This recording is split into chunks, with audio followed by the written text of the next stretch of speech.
An old book. Book about witchcraft. You're listening to the Whitewood Podcast, a show about mystery schools, the occult, and witchcraft. Would you like to have a look around? Why have you come to Whitewood?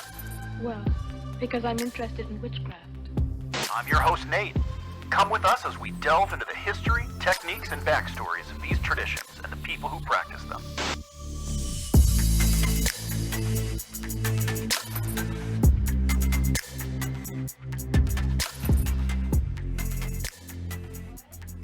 Welcome back to the Whitewood Podcast. My name is Nate Driscoll, and this week we're going to be talking about what the occult is and kind of just trying to define some terms and get the experiences of some people who have played around with these concepts themselves. So this week, joining us is Frater Mavis. Hello. And Thanks for having me. absolutely, happy to have you, man. So I've known you for many years.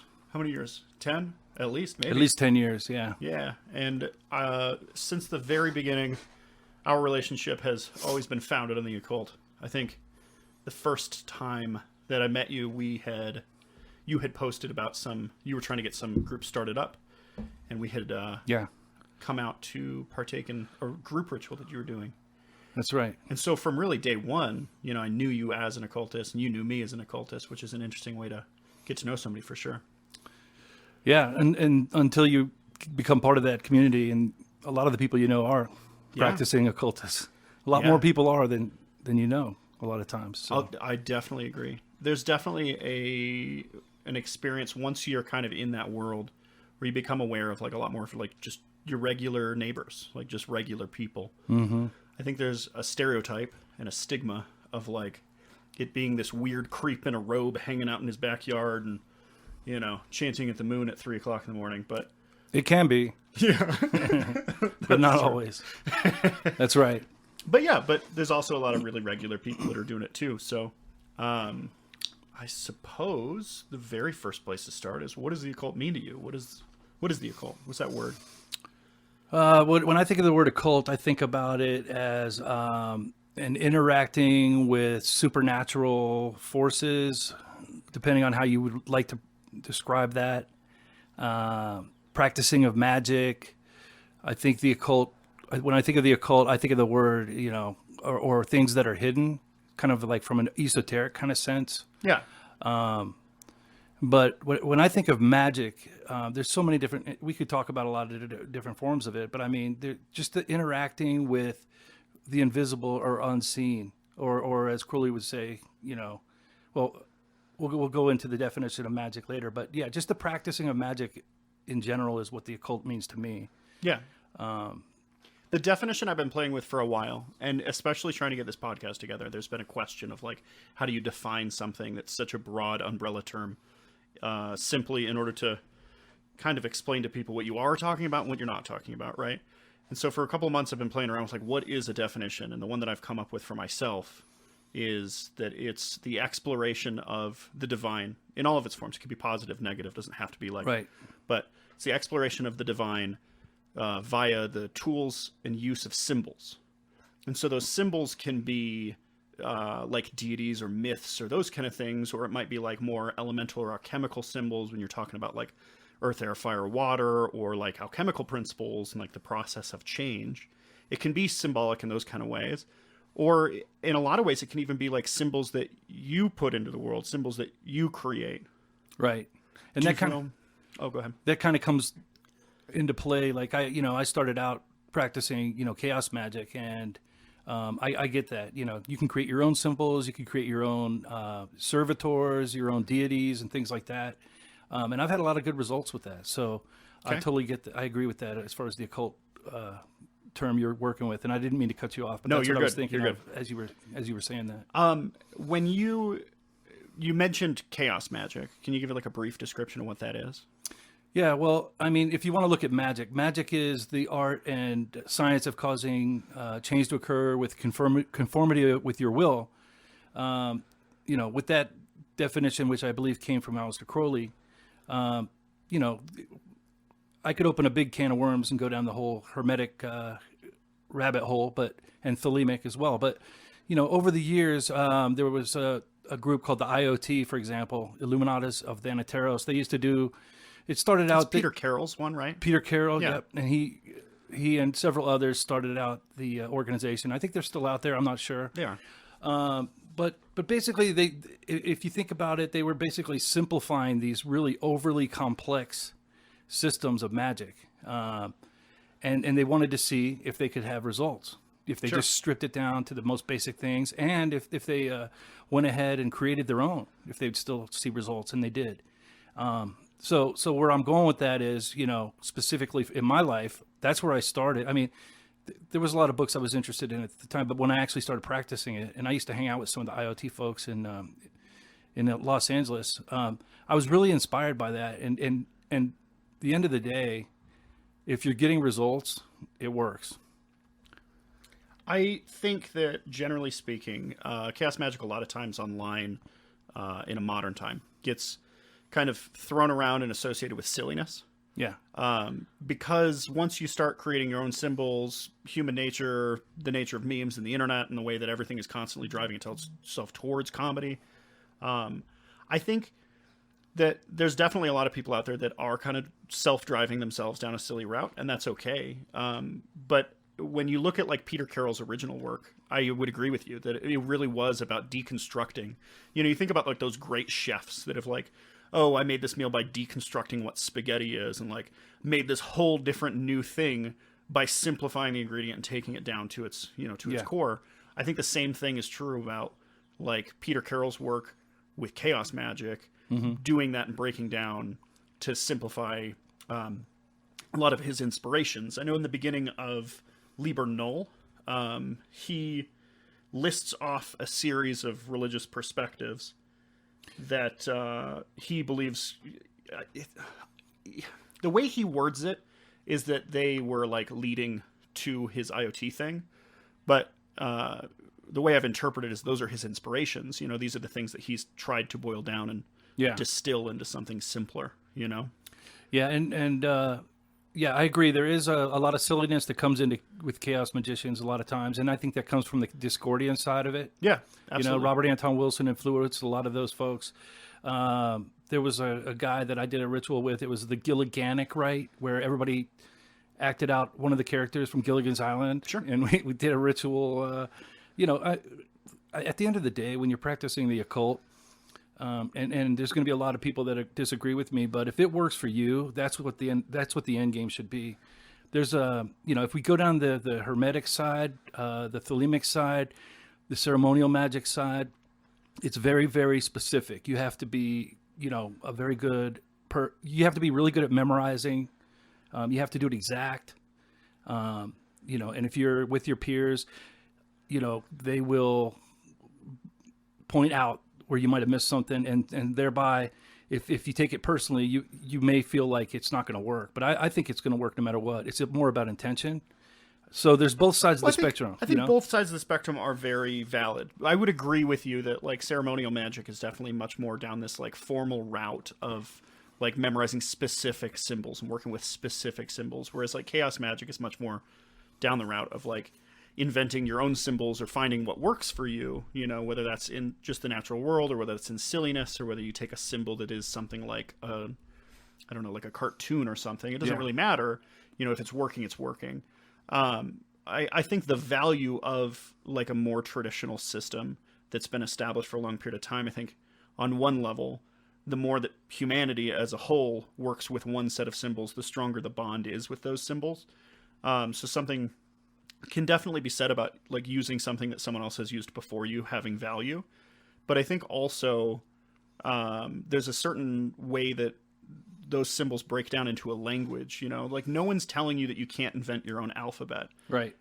You can definitely do that, but it makes it much harder to send a postcard. And so when you're working in a group, it helps to have a predefined set of symbols, just like it works to have a preset of alphabet letters. Mm-hmm. But if you're doing your own thing, or you just have like one friend that you're sending secret messages back and forth with, that's a much more reasonable time to be inventing your own symbols. Right. So I think they're both valuable, but I think they're valuable for different reasons. One shows you the deconstructed version of like, hey, this works and here's how it works and here's the things that are influencing it working or not working. Right. Whereas the other is like, hey, here's a formalized system that is conveying a similar message that those who came before you have experienced as well. Yeah, and I'm not in disagreement in any way. In fact, I think most people that end up going chaos magic actually started with the ceremonial, hermetic kind of thing first, and they already had the, the knowledge and the practice down, and then they deconstructed it. For me, it kind of came at the beginning, like that's how I started, But I think, chaos magic, I think really works best in like an individual type setting where you're working on it with, yourself. And I think, with this alphabet that you're talking about of a language that's been studied and practiced with others for a couple centuries now, at least, that it works best in a setting with other peers that have similar interests or similar knowledge, because you are all speaking the same language. You all have the same intent. You're not trying to charge some dudes like personal sigil, but that's not a bad thing. There's some good sex magic and other ways that two people or more could get together and charge a sigil. And that's by the way, a chaos magic form of well, I think it definitely. Casting. I think that chaos magicians often think that only chaos magicians are using sex to charge things. But I mean, the Great Rite. It's titled the Great Rite in Wicca. Is a sexual rite. Yeah. In Thelema, the Gnostic Mass has sexual overtones. It certainly does. It's not sexual in itself, but it has symbols of sex that are in it, and there is a more formalized written version of it that does include sex magic. So I would definitely say that, sexual can be a way to interact and charge intention for sure. Mm-hmm. I want to circle back for a little bit because one of the things that I really intend to do with this show is to make sure that we're talking to kind of almost perceive ourselves as talking to two people. Number one is the expert. He wants to hear, people talk about things he hasn't maybe thought of before, but he's kind of experienced. He's been doing it for 20 years. And I feel like we hit those notes naturally because we've been doing it for a while. But I also want to make sure that we're also taking into mind the listener who has no idea what we're talking about. It's my Mormon mother and she's hearing this for the first time and her whole perspective is like chaos magic and say, what are you guys talking about? Yeah. So what is magic and what does that actually look like? We've talked about like, okay, what is the occult? The occult is this set of symbols that you interact with for whatever purpose. My personal intention is, to interact with the divine. But what does magic mean? Well, I've always looked at magic to be, okay, first of all, if you've never experienced magic before, in a silly kind of way, I mean, you could look at the Hollywood movies. I mean, they send out, usually it's a curse, right? Because a movie would be boring if they were trying to like achieve some form of enlightenment. But magic to me, like I said, is with the definition I gave earlier, it's when you're sending out or receiving in order to change your life in some way so that you could achieve your individual will. And that's a whole nother rabbit hole going down that you could go down. One could almost argue that even going to church, I mean, if you really wanted to look at it, is a form of magic. You have a group of people all projecting an image toward, this same result. I would 100% agree. And that's one of the things that I wanted to make sure that we talked about in general with the show is to not separate religion in its formal patterns, like Hinduism, very, very magical in nature. Yes. The Catholic Mass, very magical in nature. And so I definitely don't want to draw one of those like separate, like, oh, we're better because we're doing this other thing. Like I would say that they are very magical in their nature. But what does that look like? Like what is a working, what is a, what is a spell? What is that, when we're saying we're seeing the same thing in these kind of other, if we're seeing it at church and also in the magical circle, what are the things we're seeing, What's the conformity? Man, that's a deep rabbit hole to go down too, since we're But let's go with the Catholics, for example. Okay. You know, when they have a very specific, like if you went to like a Baptist church, even, well, I guess I could look at that too. And believe me, I'm definitely not Baptist, and I have nothing against any of you if you are. But you know, the Baptists, they work they work their magic, and I'll get to what magic is to me. But you know, it's all about charging things, not necessarily like in the examples I was giving earlier. But in a Baptist church, they work on like where they're standing and singing and they're clapping and building they're bringing up that energy. Yeah, like absolutely. and by the time you leave there, you're just filled with. I haven't been to a Baptist church since I was a high school kid or whatever, but you know, you're there. The whole point is to build up a certain amount of energy. Yeah. Now, when you do that, like from like the Catholic Church, it's very scripted. It's very specific. Right. Every move that the Pope or the priest makes is very calculated, and they've been doing it for hundreds of years. And when you do a ritual like in a Catholic church or a service, or I guess they would call it a mass or something like that, you're doing the same thing that they may have done years and years ago. So there's a similar buildup of energy just because of the power. And I think that goes back to what you were talking about when you were talking about everyone speaking a similar language. Yeah, you're actually passing down a tradition from grandfather down to child.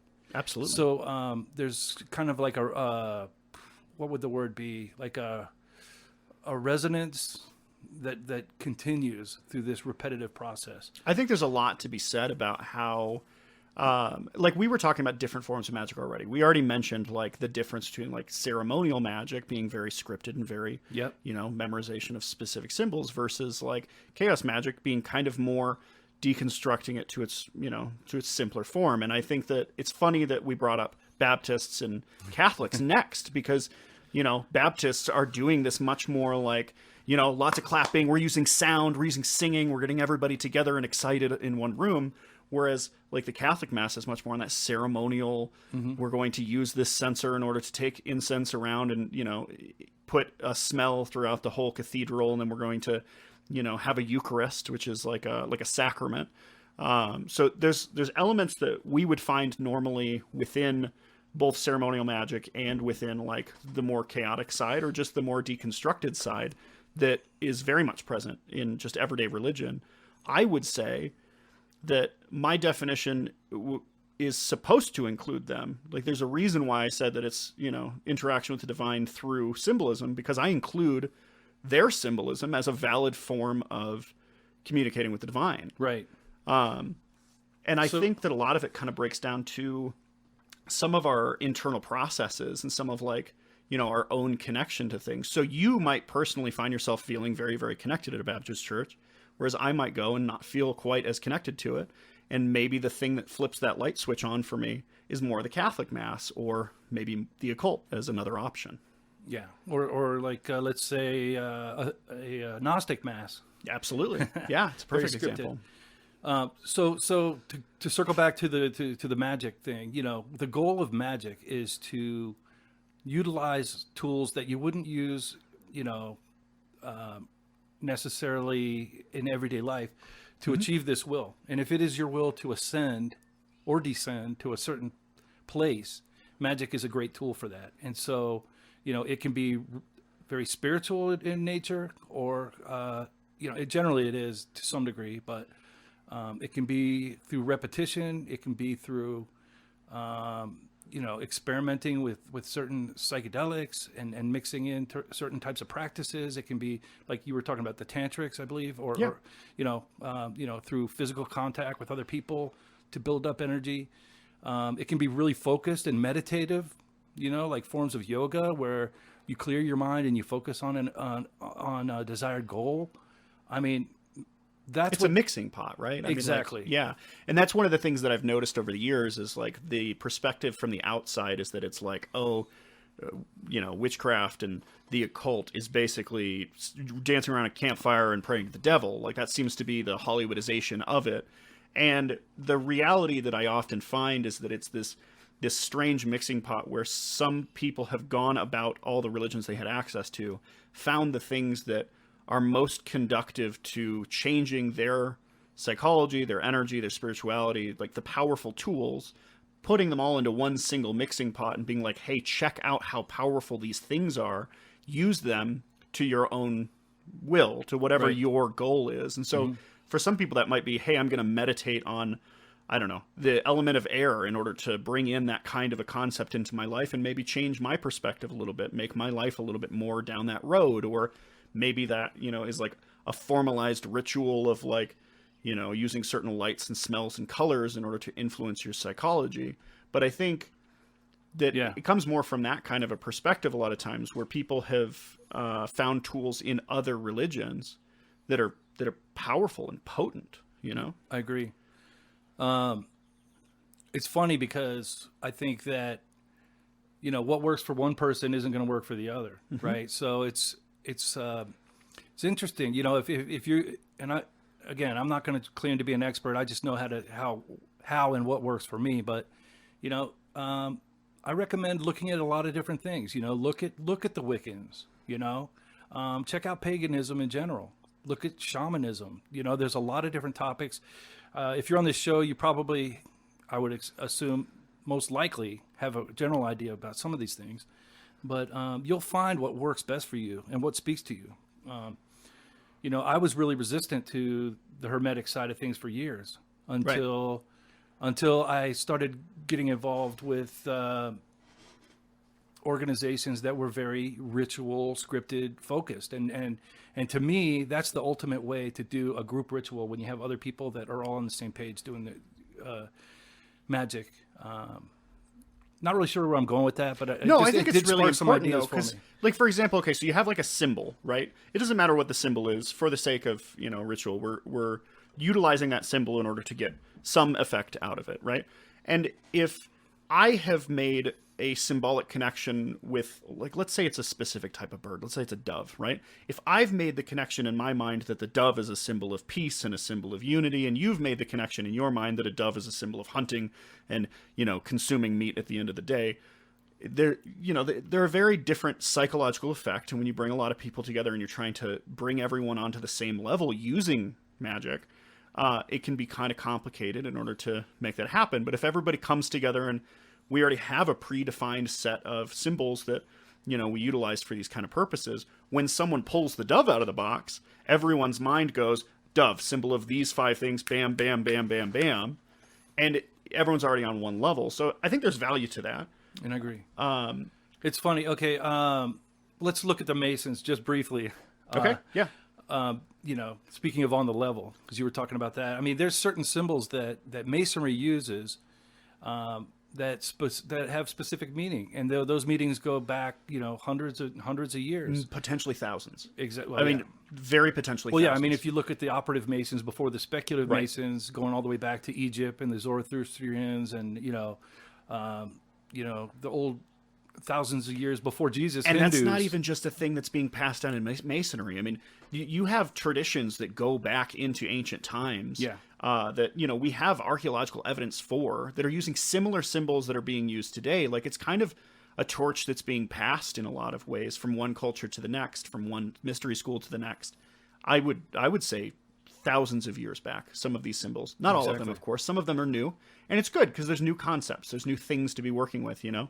But you know, the cool thing about symbols, though, is that there's more than one meaning. So Absolutely. So you'll see things, and this goes back into the esoteric side of it, and maybe this might make your listeners' eyes glaze over. But sometimes, you know, sometimes a meaning that's in plain sight has a totally different meaning. You know, and that's why if you're really into a certain form of magic, or you start experimenting with it, you know, look at what you're doing. Look at the colors. Look at the symbols. Like if you're carving pentagrams into the air, you know, their placement, if it's fire, air, water, you know, do some digging and look into the symbols. That's at a high level view, but there's even more. There's so much more that you can utilize. And again, this is from an advanced I would user. agree with you, and I would say that when you're taking something that's been traditionally passed down, especially like rituals and rites that have been around for a long period of time,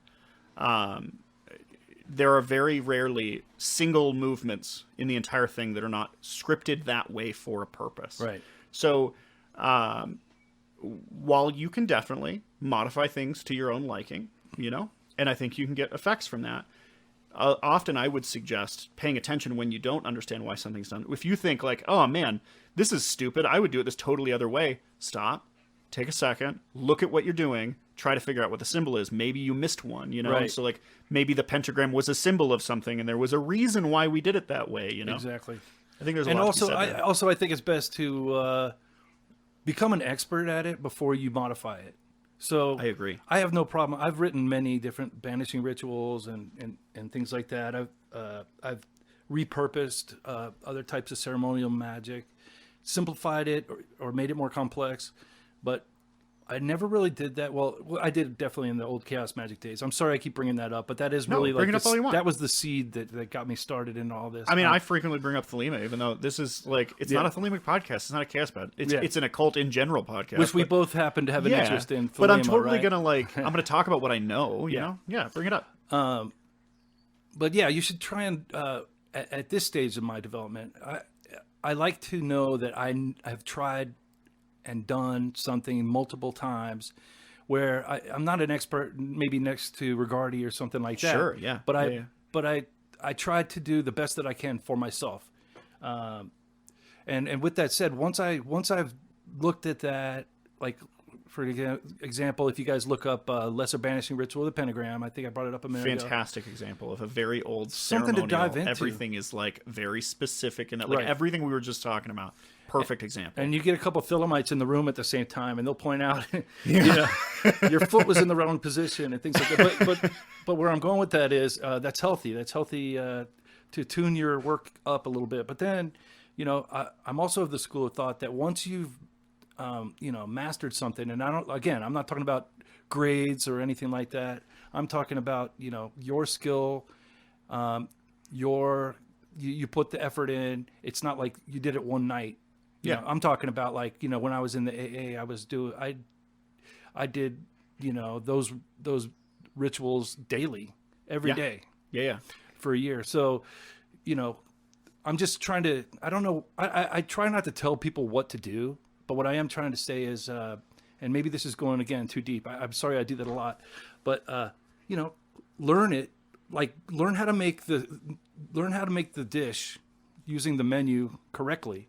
Then you can start spicing it up, you know, Then like change it up. Yeah, totally. Because you'll find yourself like, okay, I want to make this menu from scratch. Like we're making some kind of dish. I want to do it from scratch. Let's assume that it's baking because it's a little bit more specific and weird sometimes. And like maybe you do kind of the first couple times need to measure out every single cup that you're throwing in there and have an idea of the ratios for these different ingredients. But then, you know, after maybe doing that for a little while, you might find like, you know, it works a lot better. If I add 2 pinches of salt, that turns out pretty good, and I'm going to start doing that from now on. But then when you're reiterating that to others, I would say it's very important for us to protect our history and to protect, you know, to not just be like, hey, I've discovered the best way to do it my way now, but instead to say, hey, historically, we usually teach it like this, and this is the group that wrote these, and this is the group that practiced these, and this is how they did it. Right. I have found that this other way also works, and it works really well for me. You might try it that way, you know, and to present that information that way, because then we protect what I think is really important, which is our history. You know, it's kind of this secret tradition, this like religion under the surface of all the things that are going on in the world that, you know, people haven't realized has been there for probably the whole time. In one form or another, but we destroy our own history when we like say things like, oh, I've discovered a blind in this one ritual and it's, you know, really supposed to be done this way because I think it should be done that way. By all means, in your personal practice, do it that way. The way that works for you, do it. But don't destroy our history while you're doing it, you know? Right. To say that, you know, historically they were doing it wrong. Yeah, exactly. Now, we've used the word ritual a lot. Yeah. What does that mean? Ritual. Okay, so ritual to me is there's a lot of different meanings for it. It depends on what you're trying to do, but you know, it's basically, if we go back to the menu, or not the menu, but the recipe kind of thing. Yeah. You know, it's a when you're doing a ritual, an occult ritual, a lot of times, even if you went, you know, back to the Gardnerian witchcraft or Wicca, you know, shamanism, there's some rituals that they have as well. What I'm trying to get at is that it has a beginning, It has a desired result. There's a middle and an ending. And so a ritual would be something, it could be seen as something that you do regularly, you know, like if you have a daily ritual that you do, I mean, it could mean that, but It's a good idea to kind of deconstruct a little bit and look at just like the word ritual, right? Like my daily ritual might be waking up, brushing my teeth, taking a shower in that order, then setting myself with a cup of coffee or whatever, you know, like whatever that is. It's a formalized, you know, like there's some things that I do, you know, in order to get this desired result of setting my day off and getting ready for the day. When we're talking about it in a magical sense, I would say that we're talking much more about like, okay, we would like open up with these specific words and maybe we're, you know, dressed in a specific way. Maybe not. Maybe it's just simple. Maybe it's just we light a candle, we calm ourselves, and we just stare at it for a couple of minutes. That might be the entire ritual. On like the flip side, the extremely advanced side, I might be like holding one image in my mind and then trying to draw a shape with it. Right. And at this point, and then taking 2 steps to the right and doing the same thing with a completely different set of symbols and trying to control every single action that's happening in my psyche while I'm going through a 10-minute recitation of, you know, some set of poetry or whatever the thing is, you know. So I think it comes in a lot of forms. Would you agree that, yes, you know, a ritual can be that simple and can be that complex? I definitely believe it could be that simple. I mean, not everybody's going to be doing ceremonial magic every single day, but it's good to get in the practice of having a daily ritual of some sort, which brings to mind like Liber Resh, you know, that's often used by the, you know, AA and Thelemites in general. I've known Wiccans that like to do it as well. I mean, it's a ritual that's you know, 4 I've times seen a it day in books practice. that are not even remotely Thelemic, right, where somebody is actually kind of has a chip on their shoulder about Aleister Crowley and is like, oh yeah, here's some rituals that you might consider, and Liber Resh is in there, and I'm like, well, maybe take the chip off your shoulder, bud, because we know who wrote that, you know. But yeah, no, that's a perfect example, and that's like a daily ritual that's done, you know, just for the layman. It's a daily ritual that's done as a solar adoration. It happens, Thelemites will do it, and of course some other people, whoever chooses to, will do it about 4 times a day. Once when the sun's rising, once when it's at its highest point, once when it's setting, and once when it's at the midnight hour, when it's the farthest it'll ever be from daylight. But you could look at that, because that is a practice that's recommended, you know, as you are mentored through certain groups and things like that. I mean, you know, you could use that as a recipe for your own adorations, for whatever it is, you know. I think that would be a good one where you don't have to be an expert at it. If it doesn't speak to you with the whole, you know, the barg and you know, the Egyptian well, let's explain thing. what that is a little bit before we get too in depth to it. Right, so I know there's listeners that know exactly what we're talking about, and then there's somebody that doesn't. And so basically what would happen is at one of those 4 points in the day, you would stand towards a traditional direction, depending on which point of the day it is. So let's say first thing in the morning, I would stand towards the east. I would stand my body in a specific posture, and I would say, "Hail unto thee who art raw in thy rising, even unto thee who art raw in thy strength, who travellest over the heavens in thy bark, the morning hour of the sun. To Hooty standeth in thy splendour at thy prow, and Rahor abideth at thy helm. Hail unto thee from the abodes of the night." So it's kind of a poem. And basically what you're doing is you're, you know, aligning your day with that specific energy or that quadrant of the earth and your experience with those types of energies, right? And the individuals that do this, myself included, will do it regularly. Most definitely I find myself doing it on days where I have like something going on, like something where I just feel like I need that extra kick, I need that extra boost. And so I want to be in my most empowered and clean self. I'll do it on those days for sure.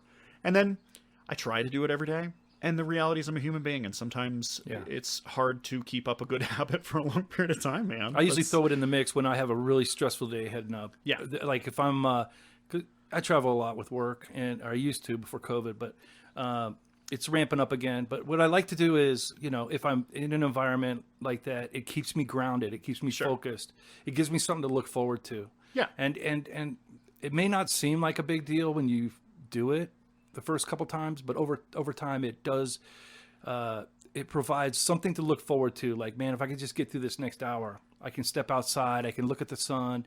I can look at this thing that's just out there that you know, that is going to be back tomorrow. Whether, you know, it's going to circle back.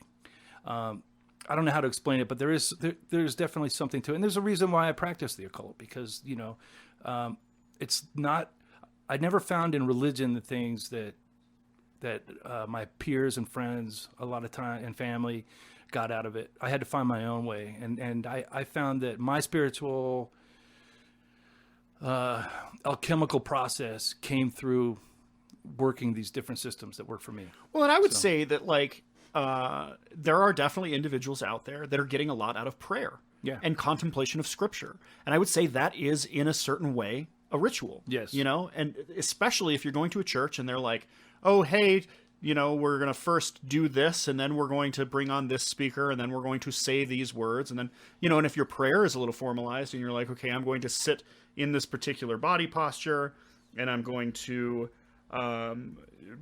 hold whatever image in my mind, and then I'm going to say these words, and then at the end I'm going to say amen, like at the end of every prayer I say that. And then at the end of all the energy that's built up, we're going to put a Eucharist in your mouth. And, absolutely. And you're going to absolutely take God, you're going to take the macrocosm and bring it into the microcosm. Absolutely. So all of those kind of things can be rituals too, and they're valid, but there's something true that you said that really rung with me, where I wasn't getting some of that connection out of a church setting. And I find now that I am getting a lot of that connection. And in my opinion, a much stronger connection for myself from doing occult practice and doing it regularly, not just when I need to stack the deck, but just throughout my life, wake up in the morning, do lesser ritual, the pentagram, wake up in the morning, do resh, those kind of things on a regular basis. They seem to help ground me and make me have a more spiritually toned day. Yeah.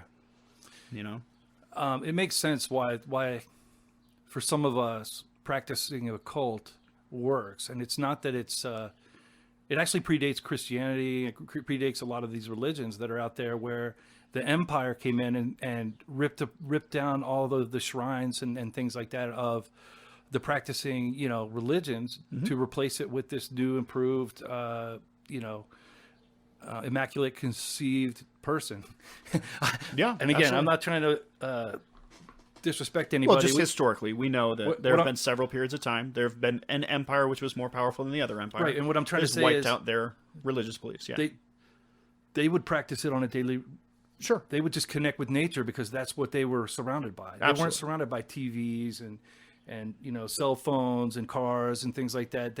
Like the Catholic Church wiped out several religions, right? And they committed an entire genocide against the Cathars, right? And if you go to certain countries, they still got the pagans. The Romans did it. The Romans wiped out many of the small local traditions. So, throughout history, it's happened several times where a powerful empire has inflicted its religion on others. But I would argue that even their religions are still just sets of symbols that they use to interact with the divine and to empower themselves. And so I would argue that even the worship, I doubt that the two people sitting here are going to deny that the worship of Jupiter is occult in nature, or that I would extend it also into the worship of Christ.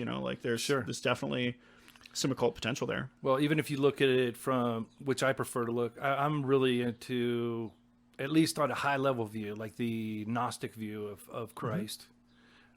Being what? Explain what you mean. So the concept that God is in you, when he's saying, take and eat this, this is my body given unto you in many. And so what he's trying to allude to from a Gnostic point of view is that, you are made of God, therefore you are God. So you're like I was saying earlier, the macrocosm, microcosm. So I appreciate and I don't know if this is going totally to the left of what we were just talking about, but you're good. The concept of you are God, or if we looked at Aleister Crowley, where he says every man and woman is a star. He's talking about how the universe is made up of universe stuff, and there's no real separation between your arm and the air around it. Right. It's just atoms stacked up next to atoms. I think that there is definitely something true about how our own psyche creates this concept of self in order to have an identity, because it's biologically advantageous to have a self, right? To have a concept of that. But at the end of the day, there's individuals who have strokes that part of their brain turns off, and they say that they became one with the universe, and all that happened was the part of your brain that identifies me turned off, Yeah. There's people who have that through religious experience, through psychedelics, through, just all sorts of experiences. And at the end of the day, from a very physical level, you are the universe made up of universe stuff. You're experiencing yourself in a lot of ways, you know? Yeah. I don't necessarily disagree with that. I think it definitely goes down some of the rabbit hole that I find if I go too far down the rabbit hole, I have trouble just going about my daily life. And I think that one of the things for me is I want to be empowered in my life. One of the ways to do that is to know how to break down the self if I were so inclined to be like overwhelmed by my own stresses, to be able to be like, look, dude, you are just the universe experiencing itself. It's okay. But then there's also something to be said about the opposite being a powerful tool as well, to be able to say, you know, I am exerting my will over the universe. I am an individual. And to self-identify with my own will is also potent and powerful. I would say that the occult in general is just a set of tools and symbols that allow you to pick which perspective you're going to be in for that particular moment, and psychologically empower oneself in order to overcome whatever obstacle is in your way. You know, like your life is going to have ups and downs. How are you going to approach dealing with it? One way that I've heard it described is it's spicy psychology. It's like, I like it, right? Yeah. It's like, you know, it's spooky, sure, you know, but like, in a lot of ways, it's this self-help system of like, what are these ideologies that are going to enable you to succeed, you know, however you're defining success, you know? Yeah. So when I think of, I mean, there's two paths. Well, maybe not. There's multiple paths. But, you know, if you were to look at like the books that are out there these days, it's left-hand path, right-hand path. So Sure. you got, Yep. and maybe this is, I'm not going to go too deep down this rabbit hole, but, you know, from the left-hand path perspective, you know, you're trying to break away and create this self. Right. Specifically, you know, create the God form within yourself. There's writers out there, and I could throw some names out, but, you know, the isolate consciousness, you know, you're separate from the collective universe, and self-deification, where you're focused on defining yourself separate from everyone else. And there's something valuable and empowering about that, right? There certainly is, especially these days when it just seems like, you know, we're almost in an Orwellian time right now where everybody just wants to. Everybody Don't challenge the opinion of the masses. Both the left and right, at both extremes. There's nothing but like, you know, Pink Floyd, The Wall. Yeah, I agree. But anyways, I don't want to get into the politics now. But then there's the right hand path, which would be like, you know, like the Christianities and the you know, all the devotional religions where you are trying to, you know, to become connected to that higher source, and then you know, blend in with this higher source. Exactly. Become one with all of the collective. And obviously that also has importance and value. It certainly does. Right? I have always leaned a little to the left myself because you know, it just doesn't work for me that I don't want to be part of this this collective embodiment of everything, whereas I could be doing. Oh, sorry about that. I don't know if you can hear that, but I could be working with another person that has that. That's the beauty of like you know, working with other people. You can, if you have a specific desired result, all those whatever beliefs you have can be put aside while you do the ritual. Absolutely. Well, and it comes back to just a general respect of those around you. You know, like I find myself, I will go heavily towards the left-hand path and then heavily towards the right-hand path, and I kind of vibrate back and forth over the case of a couple of years, right? And so there will be times when me and you are doing some kind of a ritual together, and I'm heavily on the right-hand path side of it. Right. And you're heavily on the left-hand path side of it, and that's okay because there's a mutual respect. There's an intention that brings us and unites us together that, I don't know, I think that on some level, the occult kind of teaches this concept of like, it subconsciously teaches this concept of acceptance of people who are different from you. Because even though I might be going heavily into yoga this week, and you might be heavily going into, I don't know, whatever, right? We'll find ourselves finding similar values in those things, and we can come together and just have kind of a mutual respect about it, you know? Sure. Yeah. And, that comes to mind, like, why would anybody even want to practice occult? And that's a question I can't answer for other people, but that does come to mind when we're talking about this. Like, what would make somebody want to? Well, why do you do it? Well, when I first got into it, it was mostly because I was in a really dark place and I wanted to connect with something, anything other than that, because I was in a do you rock mean band. Dark, like symbolically dark, or do you mean dark like emotionally? So I've always had like a symbolically dark and leaning kind of. I don't know why my brain's wired like that. Yeah. But what I meant by that really was more just like a really challenging time in my life. I was barely making any money. I was just trying to get through each day with something to look forward to. Sure. And what drove me into it was just I started going to the local occult stores and meeting really interesting artistic people that just blew my mind. I came from a Methodist background. I was like president of the Methodist Youth Fellowship. At the and it was like, for me, it was like, man, I can just totally break away from all of that.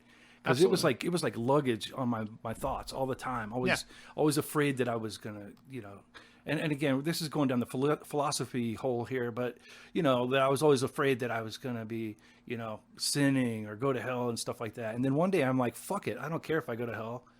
I don't believe there is a hell. And you know what? I never did. And I started to, I guess in a punk rock kind of way, going down, like looking at anything, including Satanism, just looking at anything I could get my arms around that would help deprogram me from all of these things. Well, for me, it was similar. So I was feeling extremely despondent and lonely and alone and depressed. I was spending time in my mother's church, and I was not accepted as a member of the group. I don't know if I just looked different or if I talked different or what the issue was, but the other kids and even some of the people who were supposed to be the adults in the room were not treating me the way that the others were being treated. And so I didn't feel like I was a member of the group, right? And I started to enter a really dark phase in my life. And I said, you know what, fuck this. I'm going to go look at whatever else exists. This is obviously not the right place for me. I'm going to go look at something else.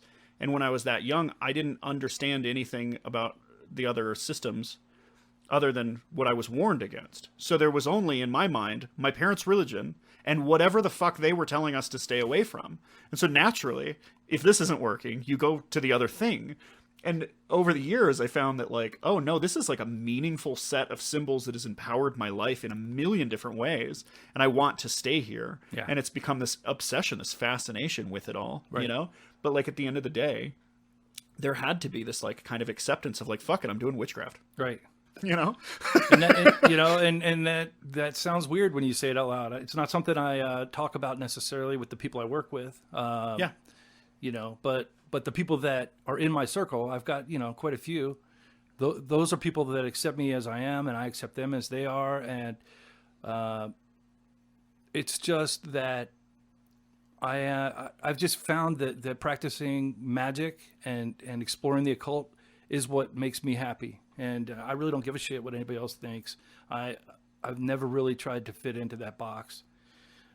Since, once I discovered the path, and the path has been very winding for me, but, I would hope that if anybody's listening to this, that, like you were telling me before we did the show, that you're hopeful, even if one person gets something out of it. I think, if you're listening to this, just, you're here because you want, the subject matters of interest, and, find out if it's right for you. You can always go back and... if nothing else, you learned it from an academic standpoint. You learned oh, hey, there's this group of people that live in the United States or live in my area. It doesn't have to be the United States. And you could write the next movie script that kicks ass. Totally. Like if it's just an academic interest, there's nothing wrong with that. But like you might find value here. You might find something that, we found.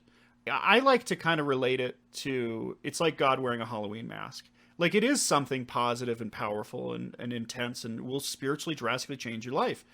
But it's spooky, and it can be. I don't know. I'm okay with that. It can be intentionally spooky, but it can also be spooky because, let's say you have a desired result and it happens, and it never happened before.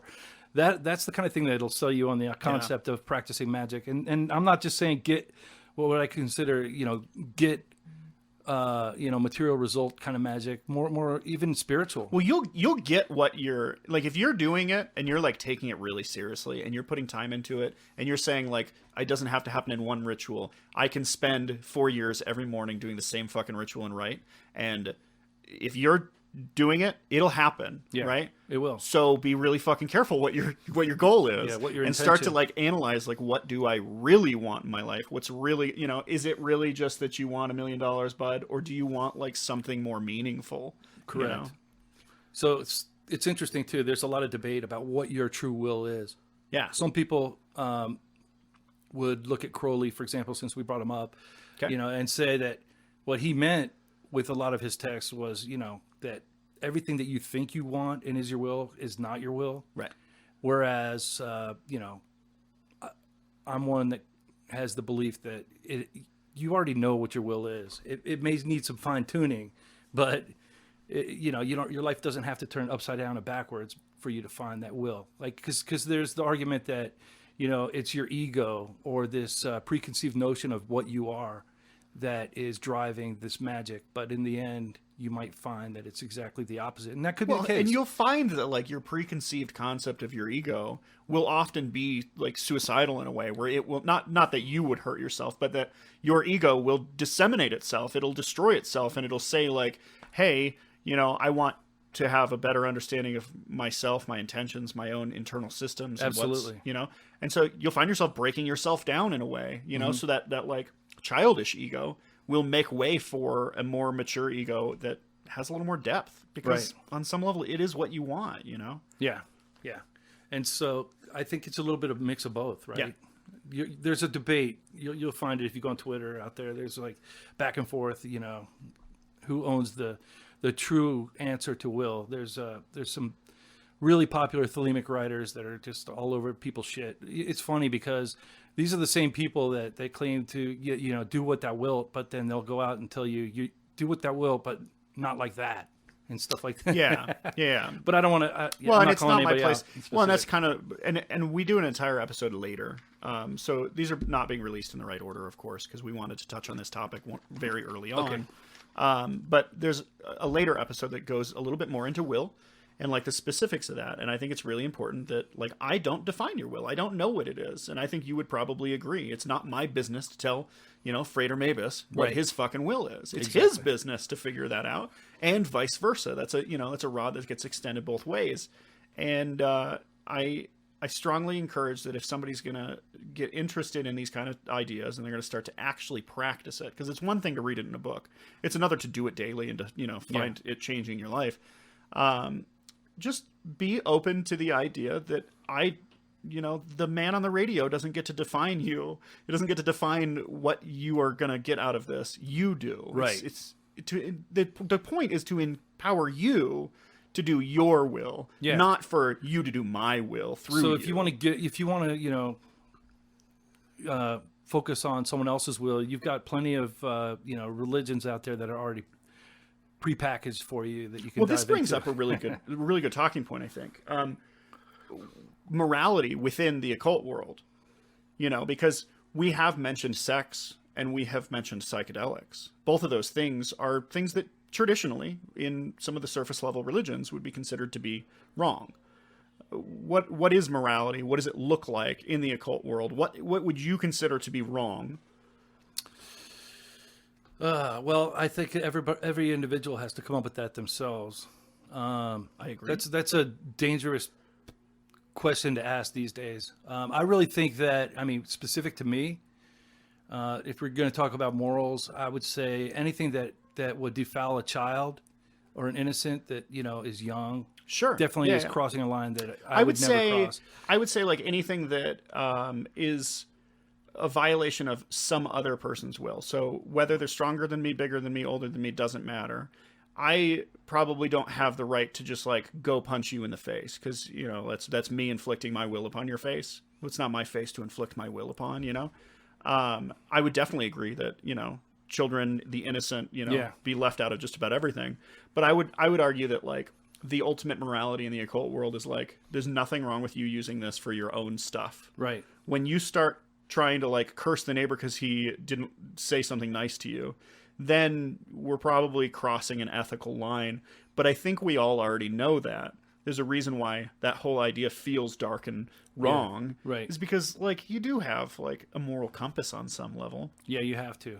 Yeah, definitely. But, I mean, you could say that to the Satanists, but you have the right to punch someone in the face. But they also have the right to punch you back ninefold Yeah. when they get you on the ground. Yeah. But Well, yeah, I wouldn't say that all violence is against the rules. But with that You said, have to be able I to agree defend with you. yourself, I know too, where you're you going know? with that. I mean, Yeah. truthfully, I mean, we don't want to we don't want to interfere with other stars' orbits. You know. Yeah, that's a good way to word You know, it. if you're going to be, you know, there are people I've worked with in the magical community that's all they do is they just want to disrupt other people's Sure. you know thing, and that's just, to me, I find that as like really diseased mind or a spirit to want to do that kind of thing. Maybe it's kind of sexy at first, but Yeah. you know, because maybe they're listening to a lot of black metal, or which I like, by the way.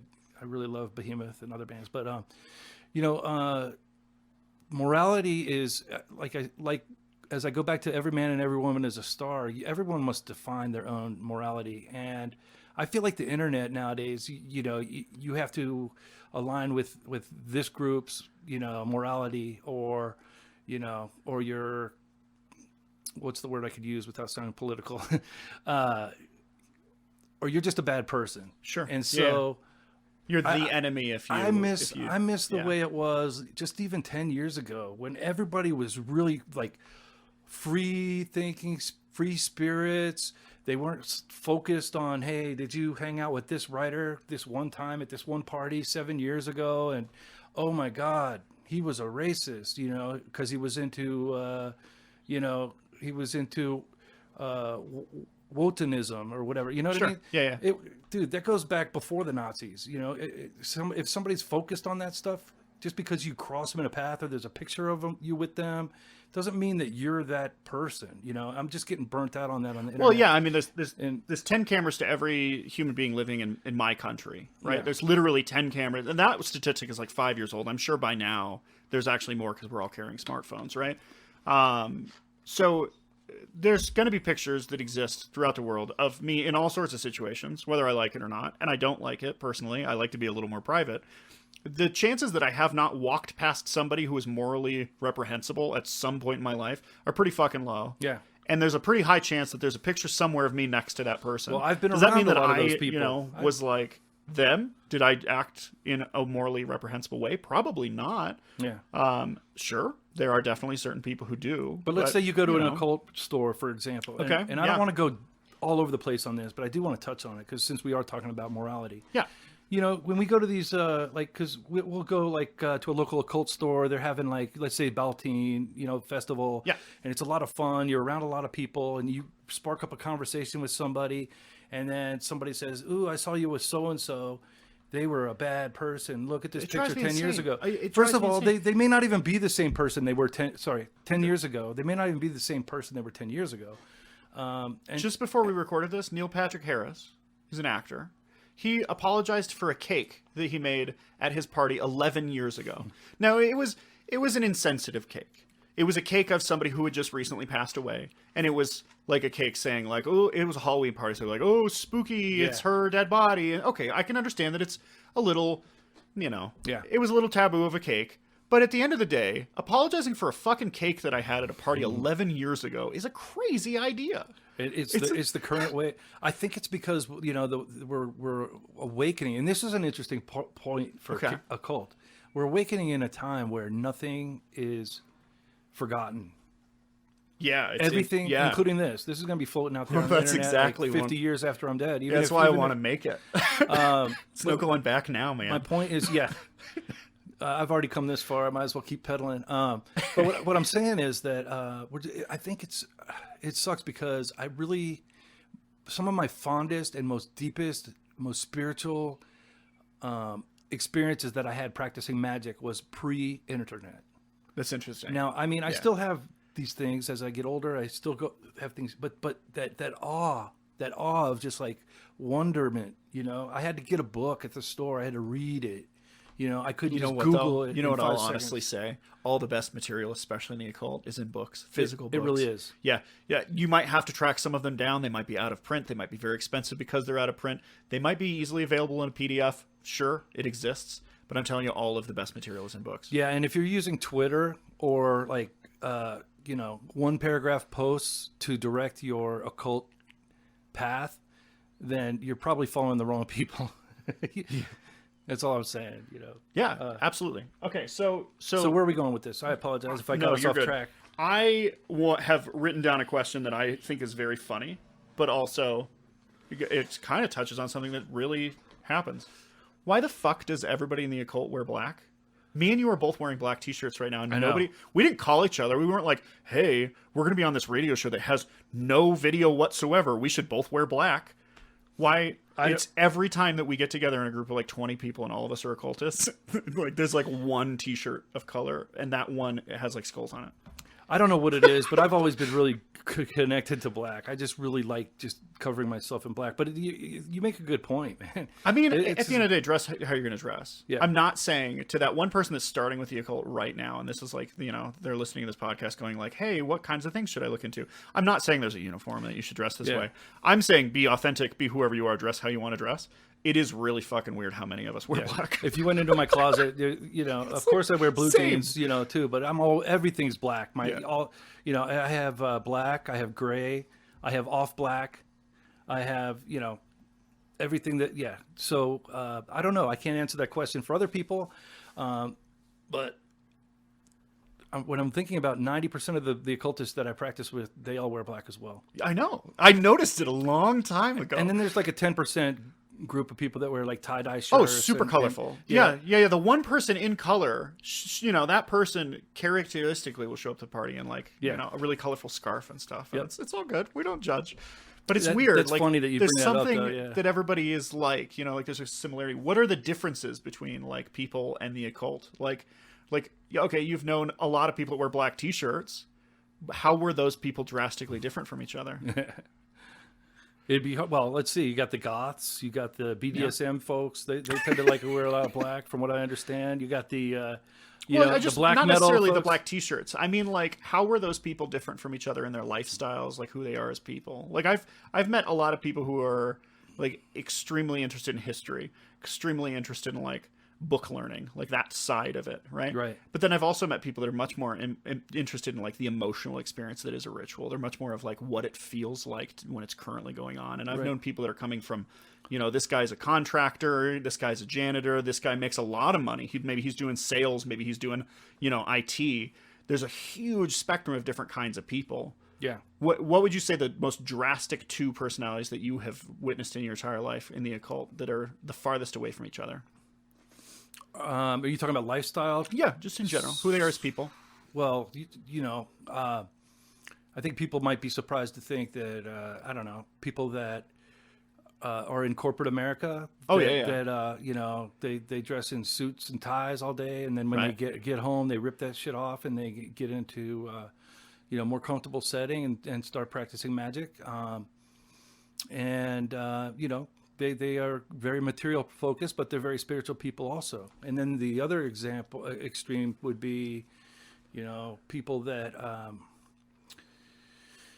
are just, I'm just going to look at the material level for this answer, but Sure, yeah. people that are just, practically homeless, Sure. that just, they don't have money. Like I'm looking back when I was younger, and those occult practitioners are just trying to get some kind of meaning out of life that they're not going to get at a regular church. I have been, at one point in my life, poor enough that I foraged my food. There has been a period in my life where I could not afford to eat. Right. And had to go out and find food in the wilderness, And it's a much more difficult thing to do in a city than it is to do in the woods. Yeah. I have also been at points in my life where I make a lot more than I need, and I'm, pretty well off. So I definitely think that there's, even just in my own life, not just the people that I know, but just in me, I have undergone vast changes and been at both ends of that spectrum for sure. I don't think income is an indicator of somebody not or. Right, but I was trying to what I was going with was just like Oh, no, I'm agreeing if with they you were for standing sure, next yeah. to each other, both of these two people practice Totally. magic. they're into the occult. Yeah. You would never guess it. Either one of them. Exactly. Yeah, Is and where I I'm was- totally agreeing with you. And the idea of like your corporate America guy, I think there's this stigma that like the people who practice the occult are weird. You might be surprised that the guy who practices the occult in your office is popular, not the weird guy Dave. Right. You know, like he might actually be, you know, the person you are trying to stop at the water cooler because you find him interesting and fun and those kind of things. Now he might not be because He could also be that weird guy. he Dave. could totally be the weird guy Dave. A lot Yeah, of times totally. he is. A lot of times he is. But those are the fun ones to hang out with and practice with too. Yeah, I agree. So Yeah, so you would say a lot of different types of careers. How are you with like men and women? You know, like are there like more men that you know that practice the occult, more women that you know, more neutral like non-binaries that you know? Like where does that spectrum fall? I'd say it's interesting. Over the years, I mean, if we were to look at the different like slivers or flavors of magic, Okay. I've found that, you know, going back to the chaos magic community, there's a lot more women involved in that than you would think. chaos magic? Yeah, No believe it or not. shit. Yeah, That's interesting. I always expected it to be all dudes. Whereas when you like, if you go to, you know, and if you were to look at the Wiccan communities and things like that, there's a lot more women in there too. Yeah, I for sure. noticed that Very one for female sure. heavy Yep, because it's very about the god. female It's all about the goddess and all that. Right. So it empowers them. Absolutely.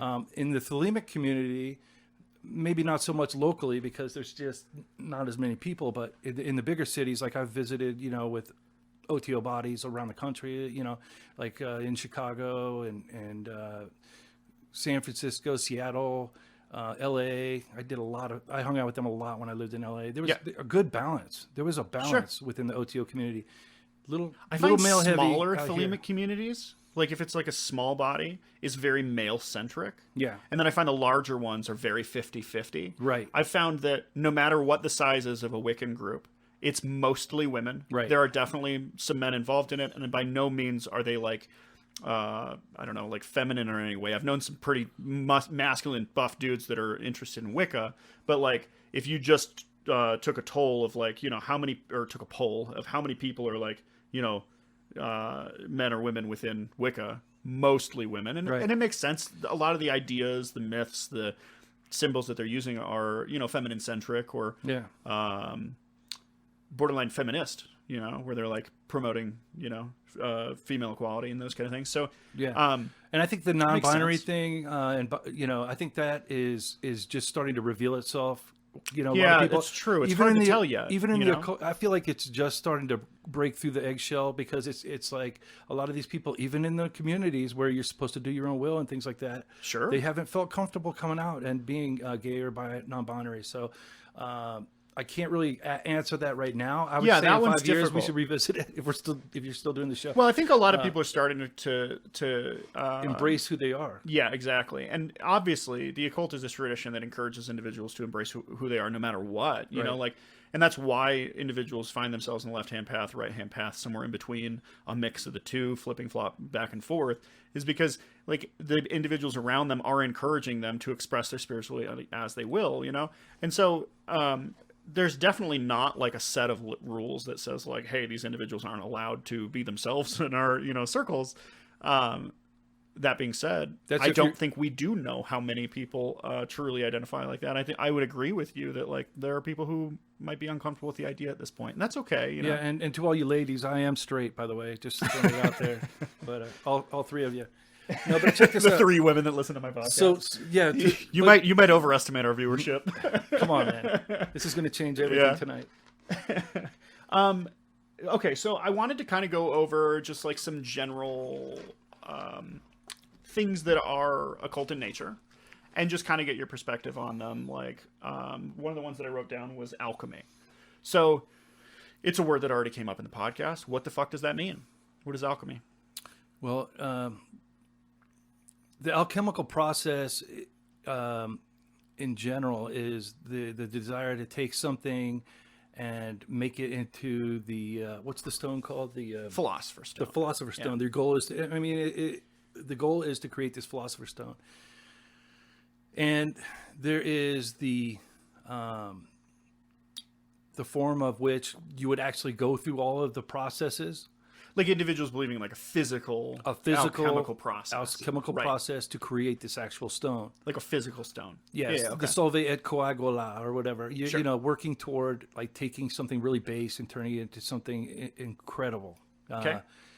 But there's also the view that people look at it as more of a symbolic or an esoteric kind of, a hidden knowledge where they're trying to like give you a recipe. We're going back to recipe again, but a recipe to achieve this philosopher's stone, but everything's symbolic. So like the lead is symbolic of what then? You're trying to go from lead to gold. That's kind of the idea, right? Like base material, like from the earth, you Okay. know, and gold would be, the kether or the highest potential. Like So like the idea, in my own words, is you're taking this impure substance, right? Which is like the self on day one, Right. like, look, when I was first born, I was shitty. Yeah. As soon as I was like conscious and aware and running around, I was not like this perfect articulated person. Not to say that I am now either, but I've definitely made some progress, right? And then that gold, that like end goal is this like, this desire for something higher, something greater, a Right. better version of myself.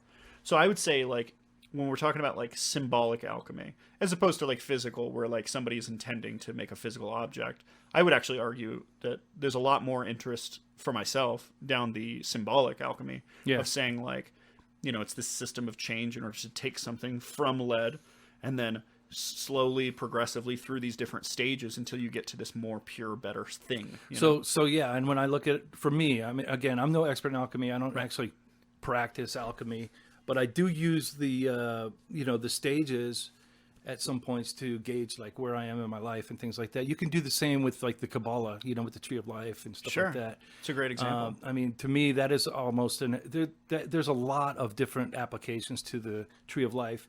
One of which, in my mind, is very alchemical. I mean, because you're going to go through, a burning away of all the bad, and keeping the good and sifting through Well, yeah, it and you're separating like it out. growing at each one of these phases, right? And then eventually you get so much growth that you are distinguishably different than the last stage of your life, right? Exactly. And that could be, the change from, lead to copper or, like whatever the Right. thing is.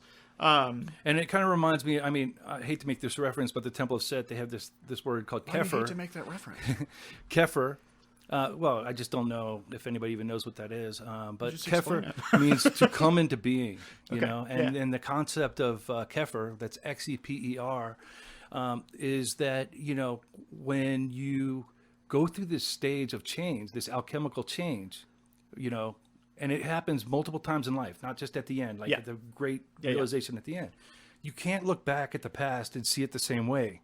You can't go, and you can't.